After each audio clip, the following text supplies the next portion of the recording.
புகாரிலே வரக்கூடிய ஹதீஸ், ஸல்லல்லாஹு அலைஹி வஸல்லம் அன்னவர்கள் கூறினார்கள், மனிதர்களில் அதிகமானவர்கள் 2 பொக்கிஷமான விஷயத்துல இழப்புக்குள்ளாகிறாங்க.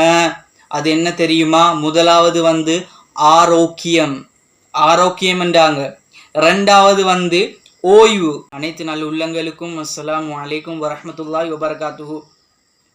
கனவு விளக்கங்கள் என்னண்டா, ஒரு பெண் கனவு காண்றா, அவ மரணித்து ஜனாசாவாக சுமந்து கொண்டு போகக்கூடிய நிலைமை, இப்படி கனவு கண்டா.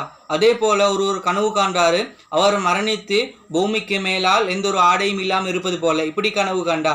அதே போல் ஒருவர் கனவு காண்றாரு, அவர் மரணித்து மௌத்தாகி மையத்தாகி இருந்து பூமிக்கு மேலால் இழுத்து கொண்டு போகக்கூடிய நிலைமை, இப்படி கனவு கண்டா. அதே போல ஒருவர் கனவு கண்டாரு, ஒரு மையத்து உயிரோட இருப்பது போல, இப்படி கனவு கண்டா என்ன விளக்கம்? அதே போல மௌத்தான நிறைய பேர் சந்தோஷமாக மகிழ்ச்சியா இருப்பது போல கனவு கண்டா என்ன விளக்கம்? அதே போல ஒருவருக்கு தெரிந்த ஒரு மையத்து மரணித்து அவருக்கு சொல்லப்படுது, நான் மரணிக்கல்ல, இப்படி என்று சொல்லப்பட்டா என்ன விளக்கம் என்று 25 கனவு விளக்கங்களை நான் சொல்லியிருக்கிறேன். அதனுடைய முழுமையான வீடியோ கீழே சின்ன ஒரு ப்ளே பட்டன் ஒன்று இருக்குது, இதை கிளிக் பண்ணி பார்த்துக்கோங்க.